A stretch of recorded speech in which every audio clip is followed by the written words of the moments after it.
this is Stephanie Perry Bush, and welcome. Today's pose is Downward Facing Dog, Adho Mukha Svanasana. Downward Facing Dog is a great all-around pose.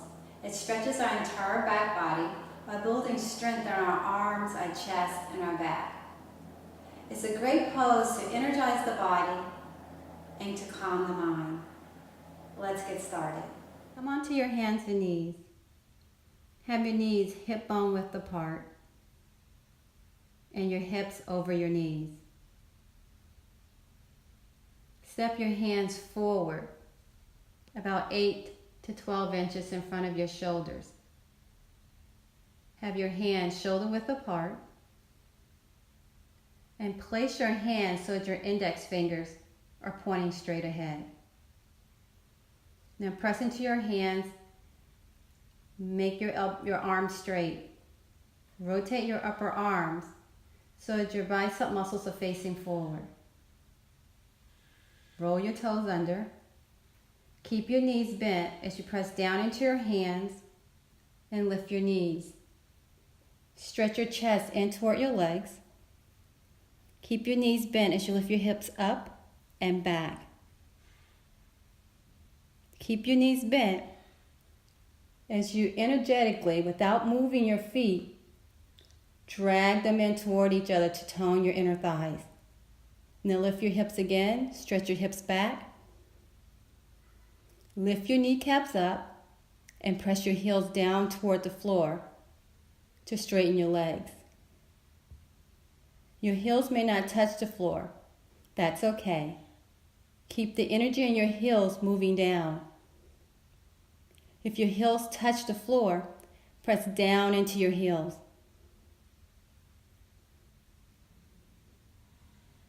Take another breath. Press your hands into the floor.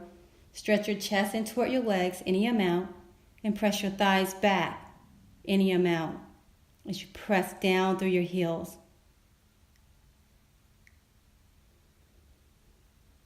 On your next exhalation, bend your knees and bring your knees back to the mat.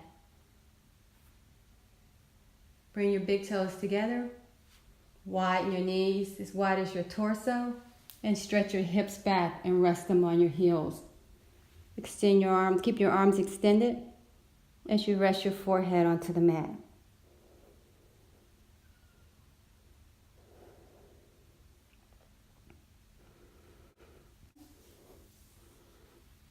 Bring your hands underneath your shoulders and press up.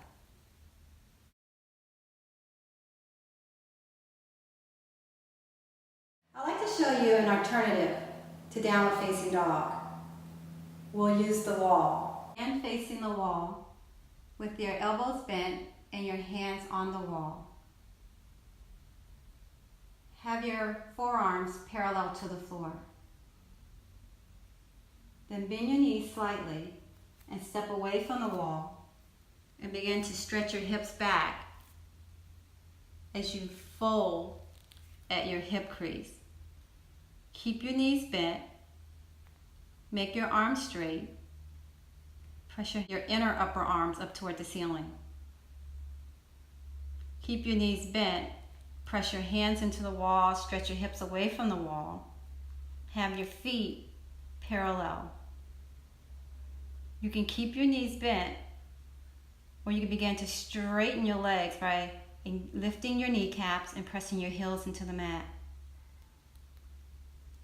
Press the tops of your thighs away from the wall. Have your arms alongside your ears. Take a couple of breaths.